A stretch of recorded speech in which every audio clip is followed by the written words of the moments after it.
পাবনার ঈশ্বরদীতে জমজম স্পেশালাইজ হাসপাতালের আয়া ও ঝাড়ুদারকে দিয়ে ডেলিভারি করে নবজাতকের মৃত্যুর প্রতিবাদে মানববন্ধন করেছে মৃত নবজাতকের পরিবার ও এলাকাবাসী। ঈশ্বরদী প্রতিনিধি জানান, সকাল 10টার দিকে শহরের রেলগেটে এই মানববন্ধনের আয়োজন করা হয়। এ সময় পরিবার ও এলাকাবাসী ক্লিনিক বন্ধের দাবি ও ডাক্তার নাফিসা কবির সহ ক্লিনিকের আয়া ও ঝাড়ুদারদের শাস্তির দাবি জানায়।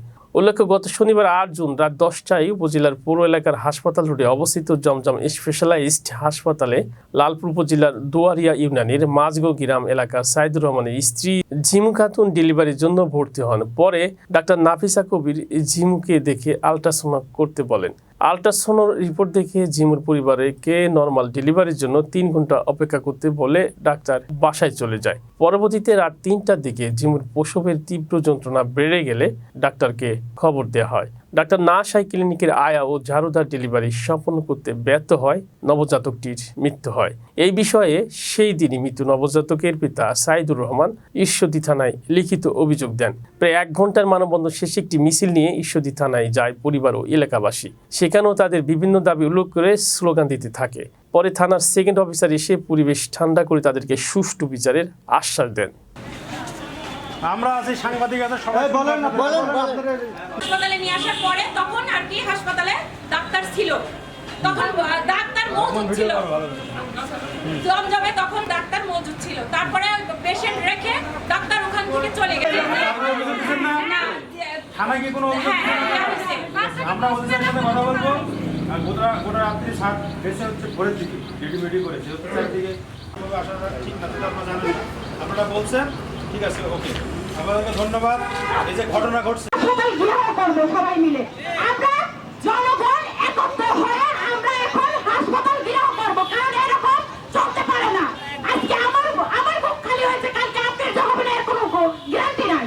ঠিক আছে, রোজার মধ্যে 2টা বাচ্চা এরা মারি ফেলছে, এরকম করে প্রায় দিনে এরা বাচ্চা মারি ফেলতেছে। আমি তো টাকা পয়সা মেলা খরচ করছি, তাও কিন্তু আমার বাচ্চাকে আমি বাঁচাতে পারি নাই।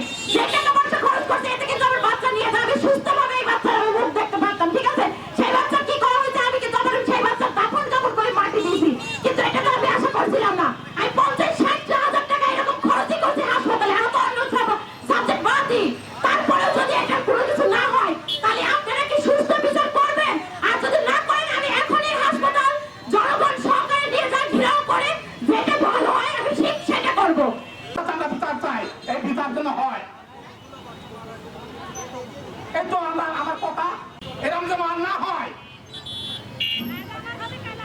আজ আমার হবে, কালকে আপনারও হবে। তারা তো টেকার ঘুরি, তারা 20,000, 30,000, 40,000 টাকা ছাড়া একটা রোগী পার করে না, তারা মান্নার চিকিৎসা করে না। হ্যাঁ, আমরা টাকা পয়সা দিয়ে আসি, আমাদের ছেলে মারি, বাচ্চা মারি গেলে আমরা কি করে যাবো, কি করে করবো? হ্যাঁ, আলট্রাসাউন্ড করেছে, কয়টা বাচ্চা হার্টবিট ভালো আছে, বাচ্চা ভালো আছে, বাচ্চার মায়ের পজিশন ভালো আছে, নর্মালে বাচ্চা হবে। বাচ্চা হওয়ার পর বাচ্চা আলট্রাসাউন্ড করার পর ম্যাডাম বাসায় চলে গেছে, ওর ঝাড়ুদার আর একটা নার্স দিয়ে ওই বাচ্চা হয়েছে। হওয়ার পরে বাচ্চা 8 ঘন্টা পর মরে যাওয়ার 8 ঘন্টা পরে ওই ডাক্তার নার্স ডাক্তার নিয়ে এসেছে। আসার পরে হালকা বাচ্চা কি করে মরলো, সেখন আমার এই বেটার বা কইসা যে মৌসুমে যে বাচ্চা মরবে না, ডাক্তার যখন ট্রিটমেন্ট না দেন, স্বামীর গলা ধরে যখন শুয়ে থাকেন, তাহলে কি বাচ্চা মরবে না? সেখন আমার এই বেটার বা লাঠি তুলিছে মারতে। এইসব ক্লিনিক কি করে আসে, এইসব ক্লিনিক যেন ঢুকতে পারে না, এইসব বিষয় এইখানে পুলিশ দিয়ে ডাইকে ক্লিনিক বন্ধ হয়ে যায়। জমজলে ক্লিনিক কঠিন